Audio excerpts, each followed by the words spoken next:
വികസന പദ്ധതികൾ നമ്മൾ കുറച്ച് പിന്നോട്ടാണെന്ന് താങ്കൾ ഇപ്പൊ പറഞ്ഞു. ഈ എക്സ്പ്രസ് ഹൈവേ അടക്കമുള്ള കാര്യങ്ങൾ കഴിഞ്ഞ കാലങ്ങളിൽ ഉണ്ടായ സമയത്തൊക്കെ LDF ആണ് അതിന് കാര്യമായ എതിർപ്പുണ്ടായത്. ഒപ്പം ഈ സുവർണ ചതുഷ്കോണ പാത വന്നപ്പോ അത് ടോൾ പിരിവായിരിക്കും എന്ന് പറഞ്ഞ് മാറ്റി നിർത്തിയത് അന്നുണ്ട്. പിന്നെ നമ്മള് ഇന്ത്യയിൽ തന്നെ ചരിത്രത്തിൽ 45 മീറ്റർ റോഡ് വേണ്ടെന്ന് പറഞ്ഞ് കേന്ദ്രത്തിൽ പോയി പ്രധാനമന്ത്രിയെ കണ്ടത് നമ്മൾ ഇവിടുത്തെ സംഘമാണ്. അപ്പൊ നമ്മൾക്ക് തന്നെയല്ലേ അതിന്റെ ഉത്തരവാദിത്തമുള്ളത്? ഒരിക്കലുമല്ല. നിങ്ങൾ ഈ അവസാനം പറഞ്ഞതിന്റെ മാത്രം ഞാൻ പറയാം. അതിന്റെ ഉദാഹരണം ഈ 45 മീറ്റർ വേണോ അല്ല 35 മീറ്റർ മതിയോ എന്നൊക്കെയുള്ളൊരു തർക്കം വലിയ തോതിൽ നടന്നുകൊണ്ടിരിക്കുമ്പോൾ ഞാൻ ഈ കേരളത്തിലെ CPIMന്റെ സെക്രട്ടറിയായി പ്രവർത്തിക്കുകയായിരുന്നു. അന്ന് ഗവൺമെന്റുമായി ബന്ധപ്പെട്ട ആൾക്കാരോട് തന്നെ ഇക്കാര്യത്തിലൊരു സർവകക്ഷി യോഗം ചേരുന്നത് നല്ലതാണെന്ന് പറഞ്ഞു. അങ്ങനെ ഒരു സർവകക്ഷി യോഗം വിളിച്ചു. ആ സർവകക്ഷി യോഗത്തിൽ ഞാനും പങ്കെടുത്തു.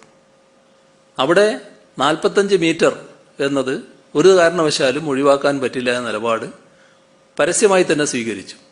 അതിനോടൊപ്പം മറ്റുള്ളവരും ചോദിച്ചു. ഏതോ ചെറിയ ഒറ്റപ്പെട്ട ശബ്ദം എല്ലാത്തും ഉണ്ടായിട്ടുണ്ട്. എന്നാൽ പൊതുവെ 45 മീറ്റർ എന്ന് അംഗീകരിക്കുന്ന നിലയാണ് ഉണ്ടായത്. ആ 45 മീറ്റർ അംഗീകരിച്ചിട്ട് അതിന്റെ ഭാഗമായി സ്ഥലമെടുക്കാനുള്ള ഒരു ശ്രമവും നടന്നില്ല എന്നുള്ളതാണ് വസ്തുത. ഒരു ഗവൺമെന്റ് എന്ന് പറയുന്നത് നാടിന്റെ താല്പര്യം സംരക്ഷിക്കാൻ ബാധ്യപ്പെട്ട ഒരു സംവിധാനമാണ്. വേറെ ആരാണ് ഗവൺമെന്റിന് പകരം ചെയ്യുക? നിങ്ങൾ എതിർക്കാൻ താല്പര്യമുള്ള പല ആളുകളുണ്ടാവും. അത് യഥാർത്ഥ കാരണങ്ങളാൽ എതിർക്കുന്നവരുണ്ടാവും. ചില സാമൂഹ്യ വിരുദ്ധ ശക്തികൾ എതിർക്കാൻ വേണ്ടി മുന്നോട്ട് വരും.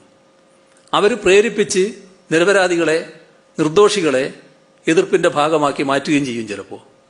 അപ്പോൾ അങ്ങനെ വരുമ്പോൾ എന്താ വേണ്ടത്? നാട്ടുകാരുടെ മുന്നിൽ കാര്യങ്ങൾ വ്യക്തമാക്കണം. ഈ പദ്ധതിയുടെ ആവശ്യകത വ്യക്തമാക്കണം. നമുക്ക് ദുരുദ്ദേശം ഉണ്ടാകാൻ പാടില്ല. നമുക്ക് വേറെ എന്തെങ്കിലും വളഞ്ഞ ചിന്തയുണ്ടാകാൻ പാടില്ല. ഇത് നാടിനു വേണ്ടിയുള്ളതാണ്. ഈ പദ്ധതി നടപ്പാക്കൽ പ്രധാനമാണ്. ഇത് നടപ്പാക്കാതെ നമുക്ക് പോകാൻ കഴിയില്ല എന്ന് നാട്ടുകാരോട് പറയണം. ഞങ്ങളിപ്പോൾ അത്ഭുത കാര്യങ്ങൾ എന്തെങ്കിലും ചെയ്തോ? ഞങ്ങൾ ഈ കേരളത്തിൽ തന്നെയല്ലേ അധികാരത്തിൽ വന്നത്. അധികാരത്തിൽ വന്നതിന് ശേഷം വലിയ എന്തെങ്കിലും കടുത്ത നടപടികളിലേക്ക് ഞങ്ങൾ നീങ്ങിയോ? നാട്ടുകാരോട് കാര്യങ്ങളൊക്കെ പറഞ്ഞു. എന്താണ് നമ്മുടെ റോഡിന്റെ സ്ഥിതി? നമുക്കിത് പൂർത്തിയാക്കാതിരിക്കാൻ പറ്റുമോ? പൂർത്തിയാക്കാതെ എങ്ങനെ പോകും? പൂർത്തിയാക്കിയില്ലെങ്കിൽ അവസ്ഥ എന്താണ്?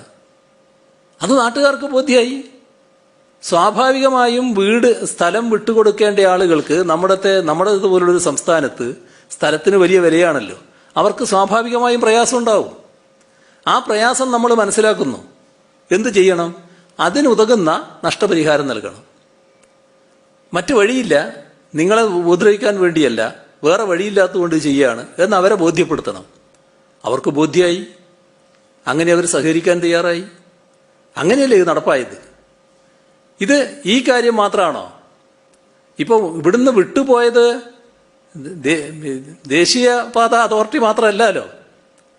നമ്മുടെ പവർ ഗ്രിഡ് കോർപ്പറേഷൻ അവരാ കൂടംകുളം പവർ ഹൈവേ നടപ്പാക്കുന്നതിന്റെ കാര്യത്തിൽ, എടമൺ കൊച്ചി പവർ ഹൈവേ നടപ്പാക്കുന്ന കാര്യത്തിൽ വിട്ടുപോയില്ലേ? ഇവിടുന്ന് പോയില്ലേ? അവരെ തിരിച്ചു കൊണ്ടുവന്നത് എന്തായിരുന്നു? അപ്പം ഇത്തരം കാര്യങ്ങളിൽ നാടിനോടുള്ള താല്പര്യം വെച്ചുകൊണ്ട് നീങ്ങുക എന്നുള്ളതാണ് പ്രധാനം. നമ്മൾ ഏതാനും വ്യക്തികളുടെ താല്പര്യമല്ല നോക്കേണ്ടത്, നാടിന്റെ പൊതുവായ താല്പര്യമാണ് നോക്കേണ്ടത്. എപ്പോഴും ഒരു ഗവൺമെന്റ് നാടിനെയും ജനങ്ങളെയുമാണ് മനസ്സിൽ കാണേണ്ടത്. അതിനുതകുന്ന നടപടികളാണ് സ്വീകരിക്കേണ്ടത്. അത് സ്വീകരിച്ചോ എന്താണ് പ്രധാനം? ആരെങ്കിലും എതിർത്തില്ലേ എന്നുള്ളതല്ല. ആ എതിർപ്പുള്ളപ്പോൾ തന്നെ ഒരു ഗവൺമെന്റ് നാടിനോടുള്ള താല്പര്യം വെച്ചുകൊണ്ടുള്ള നടപടി സ്വീകരിക്കണം. ഞങ്ങൾക്ക് തികഞ്ഞ മനസ്സംതൃപ്തിയോടെ പറയാൻ കഴിയും, ആ ദൗത്യം ഞങ്ങൾ നിറവേറ്റിയിട്ടുണ്ട്. എതിർക്കുന്നവരെ അല്ല ഞങ്ങൾ കണ്ടത്. ഇത് നടപ്പായാൽ നാടിന് വരുന്ന മെച്ചമാണ് ഞങ്ങൾ കണ്ടത്. അതിന്റെ ഭാഗമായിട്ടാണ് എതിർക്കുന്നവരോട് ഞങ്ങൾക്ക് പറയാൻ കഴിഞ്ഞത്. ആ ഉദ്ദേശശുദ്ധി എതിർക്കുന്നവർക്കും മനസ്സിലായി. അതുകൊണ്ടാണ് അവരത് അംഗീകരിച്ചത്. ഇതാണ് നാം കാണേണ്ടത്. ഇത്തരം കാര്യങ്ങളിൽ എല്ലാവരും സഹകരിക്കുകയാണ് വേണ്ടത്. മറ്റു തർക്കിക്കാൻ നമുക്ക് ഒരുപാട് കാര്യങ്ങളുണ്ടല്ലോ. തർക്കിക്കാം, ഇനിയും തർക്കിക്കാം.